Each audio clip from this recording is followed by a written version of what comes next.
What's going on, world? I'm your host, George Kill, and welcome to episode 2 of Sneak Peek Season 6, also known as The Specifics. Following John Wexler's All Adidas collection in episode 1, we now present to you one of the greatest Air Jordan compilations in existence. Detroit native Mark Bostic has been collecting Jordans since 1985 and has two things to show for it: a basement full of 800 plus Jordans and unparalleled knowledge of each and every shoe. So sit back, relax, and watch part 1 of a sneak peek inside Jumpman Bostic's amazing sneaker basement. All right, everyone, we're here in Detroit with my man Mark Bostic, aka Jumpman Bostic. How you doing, man? Nice to meet you. Nice to meet you as well, man. So Jeremy Guthrie told me we had to stop by here. That's my man. I met Jeremy a couple years ago. There in town, the Royals were playing the Tigers. I met him up at Pogo, and he's come by a few times since he's been coming back and forth to the city. He said you have something that's just crazy in there. I just have a wide variety of Jordan shoes from the beginning of flight, 1985, through the current, from team shoes, the retros, the originals, the boots, boxing shoes, baseball shoes. It's just a wide variety down there in the basement of the Jays. All right, okay, Guthrie put some pressure on you, so let's go check it out. Let's check it out.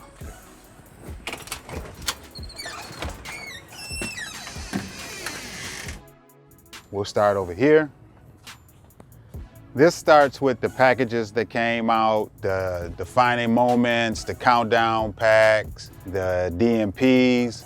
Then I have some of my display shoes that are in the icebox containers. And then we start with the Jordan 1s down here, and then we work our way back where we were. I have the majority of Jordan 1s, but I love the Jordan 8s. So here are all of the ones, and my wife's idea to put pictures on the boxes, because one day we were going out and I was down here looking for a certain colorway of shoe, and she said, why don't you just put pictures on the boxes? So that makes it easier to just go and pick what shoe I want. So here's the 2s, then we go to the 3s, hit the 4s, and then the 5s, and then we go all the way around until we get to the 28s, which are right here. And they just go in numbers right here. This is just the numbered section. And then behind you are the Jordan boots. And you know, they did a collab with Cole Haan years ago. And this is the collab boot. The 2-3 Profiler is another boot, you know, when I put on my casual or dress wear. And I have the Roy Jones Jr. trainers, just a little bit of everything. Tell me, how did all of this start? Tell me your connection with Michael Jordan. The basic connection is we were born in the same month, the same year. I'm just 2 days older than him. We were in college at the same time. Me and my roommate in college, Chris, we used to run home from practice to watch UNC play. And he left college early to go to the NBA. And then once I saw the Jordan 1s, I was hooked on them. The Chicago's is my very first shoe in my collection, which is right here from 1985. It's still wearable. I still wear it to this day. And I wore it earlier this year. And it's one of my favorites in my collection. About how many pairs is in this entire basement? I have 840 pair. Tell me about the significance of the 8. Why is that your favorite?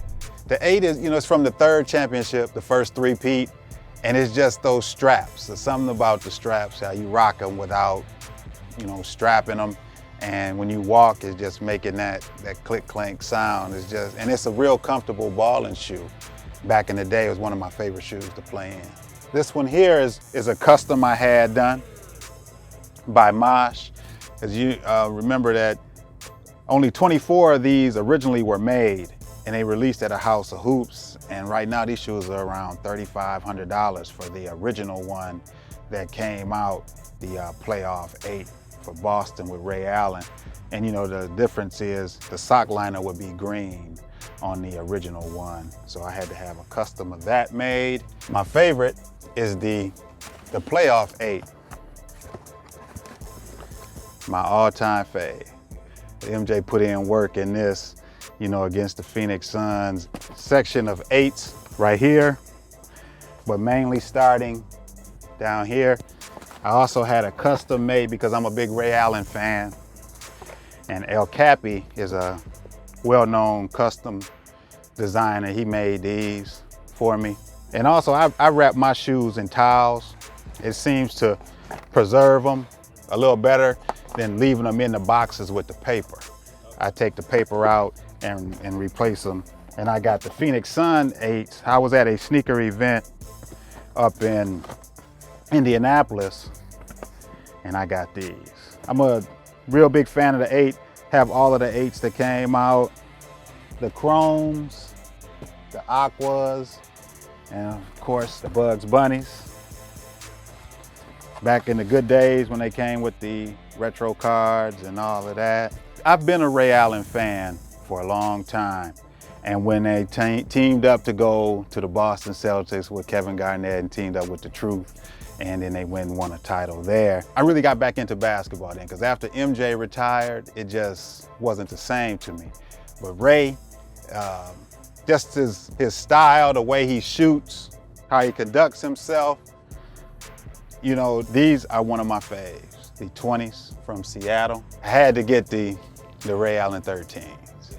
That is my all-time favorite in the basement of the Jays. Out of all of my shoes, the 8s are my favorite model, but that is my all-time fave in my collection.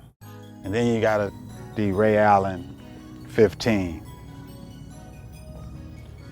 Believe it or not, I got this shoe for $29.95 at the Nike outlet. Here's the box, $29.95. It's just not heard of nowadays, you know, to find a PE at the Nike outlet. And then I have the Jordan Flight Team, which is another Ray PE from when he was with Boston. This is a custom, and I call that the Ray Allen Championship 2 from the Jordan 2. You know, a lot of people don't show love to the Jordan 2s, and I'm a fan of the Jordan 2, so I had that one made to show tribute to Ray for his second championship with the Miami Heat.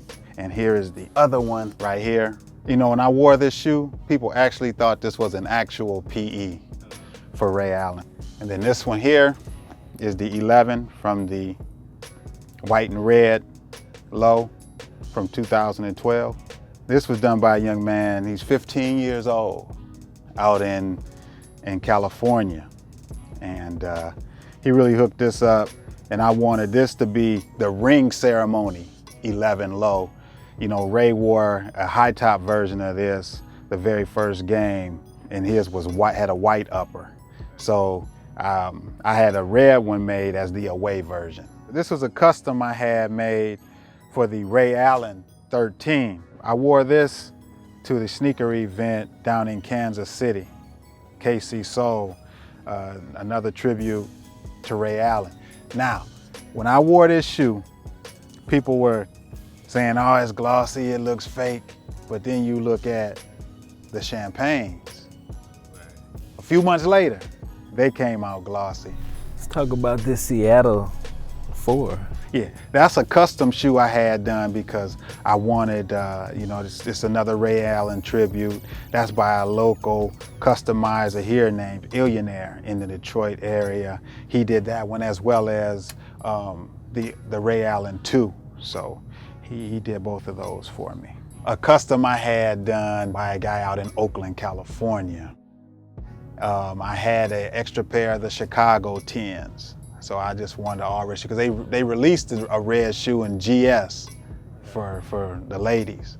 So I wanted one for myself, so I ended up having that one customized. I had made by AstroTurf Customs, a guy out of Chicago, because I can't get a hold of the Ben 9. But also, it was a Ben 9 low for Marshall Faulk when he was with the St. Louis Rams. But I just said, just put that Ben stamp on it, and he killed it. He made it look just like a Ben. This was the white Laser 4. A guy down in Kansas City named Dre did these for me. The netting was turning like a dark tan on one of the shoes, and the other shoe, it hadn't turned at all. And I just didn't like the way it looked, and I like red shoes, so I just had him go ahead and just make it into a red laser 4. The Black Cat 3, you know, that was a nickname given to MJ because he was so quick and defensive prowess. He was just one of those just super quick players. So his nickname became Black Cat. So that's where the nickname for this shoe came from. This was the original shroud that covered the laces up. So I had these in the blue and also in the white and the red. Then I had this custom that was done by a guy out in Kansas City. I saw MJ on a button wearing these shoes, and I had never seen anybody with this shoe on, and it was, you know, a one of one for him. So I figured I'd have that made also. One thing I want to get into is, we talked earlier how you have a connection with him, same month, same year, you're his age, obviously. So show us in here the shoes that show that you've been in it for a while. Yeah, very first ones from 85. The 94 two lows. If you've seen pictures of MJ, like right here on this Wheaties box, he's wearing the two lows, but he has black laces in his shoes. And you know, a lot of people didn't identify with the low top versions, even back in 94, but MJ rocked low tops in games.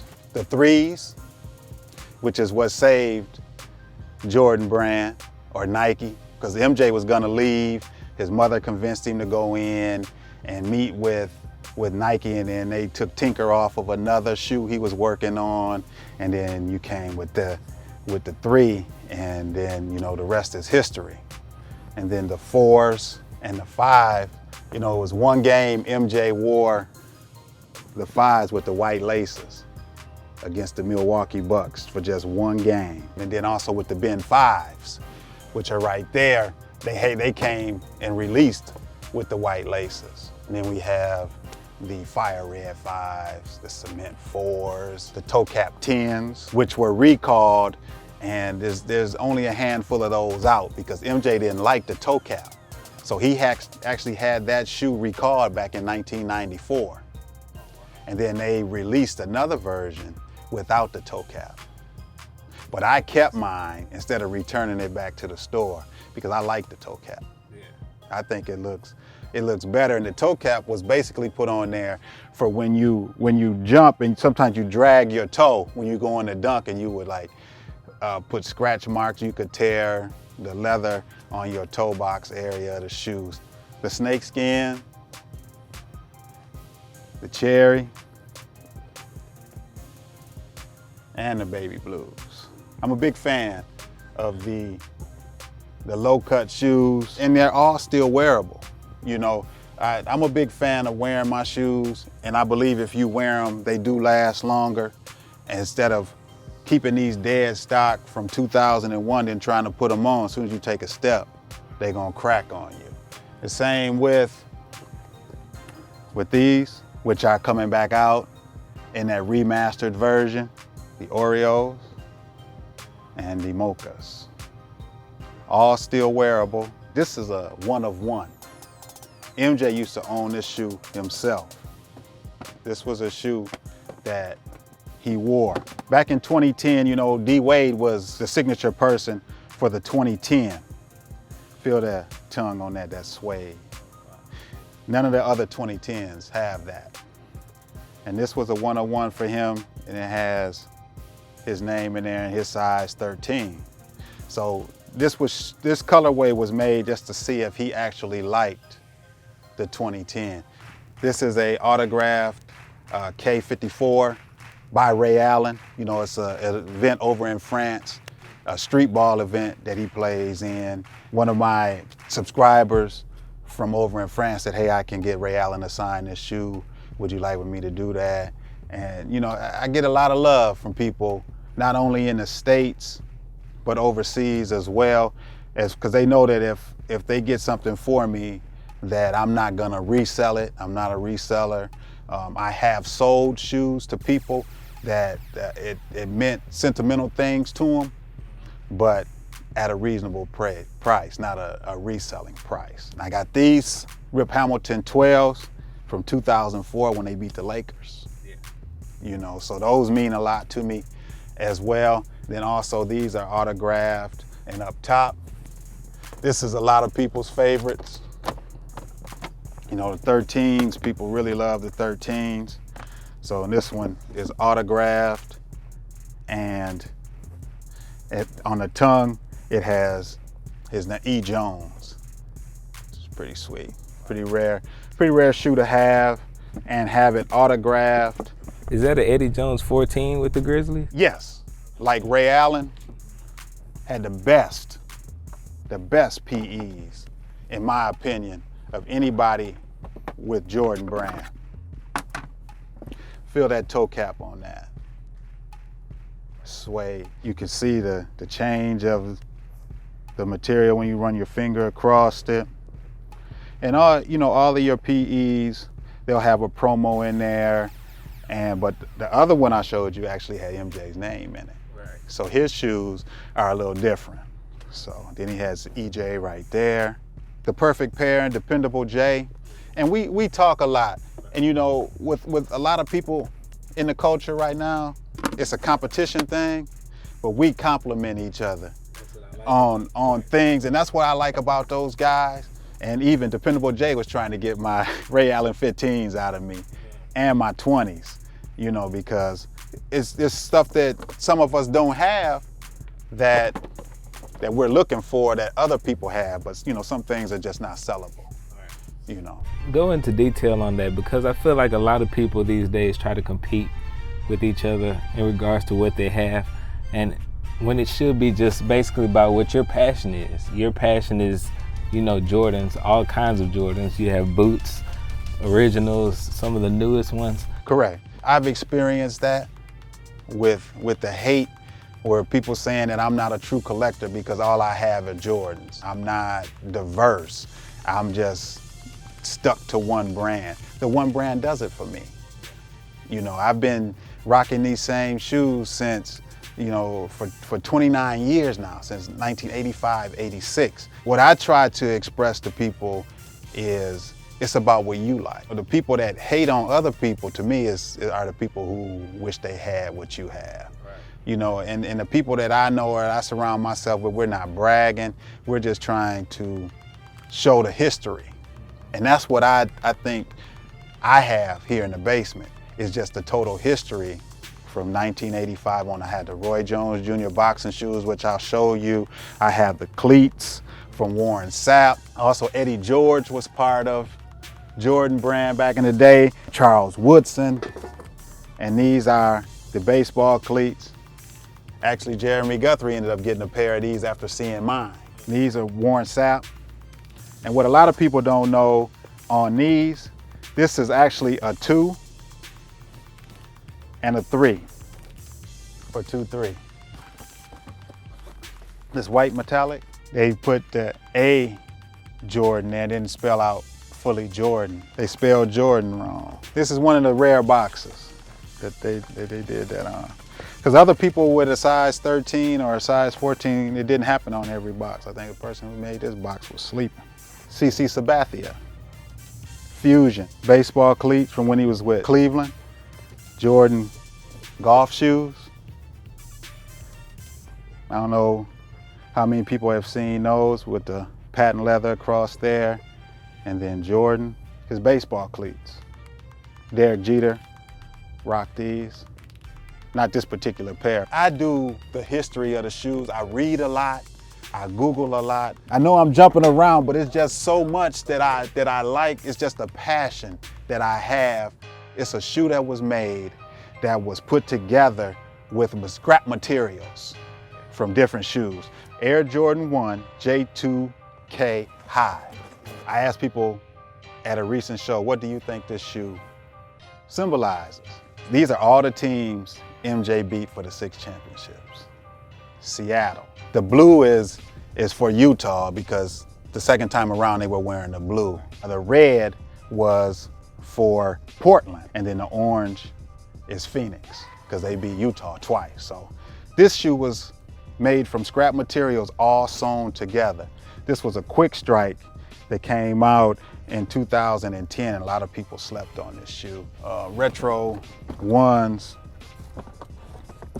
I couldn't even get the ones that just recently came out with the Nike Air on it. You know, they're going for over $1,000 now. But these were the original metallic gold ones. You spoke about the history, so we're gonna play a little game. Give me your 5 most memorable Jordan moments and the shoes he wore during those moments. Oh, wow. Okay. Number 1 is the spectacular move against the Lakers. Dunk contest. You know, the shoe that saved Jordan brand, really. The Jordan 1, Boston, you know, the 63, you know, against Phoenix. You know, it's just an incredible playoff. And then I say the last one would be in 7s when he was hitting all those threes. It's a lot of gems that are above the Jordan 13s that people don't know about. And this is the section we're in now, so I'm gonna go through a few.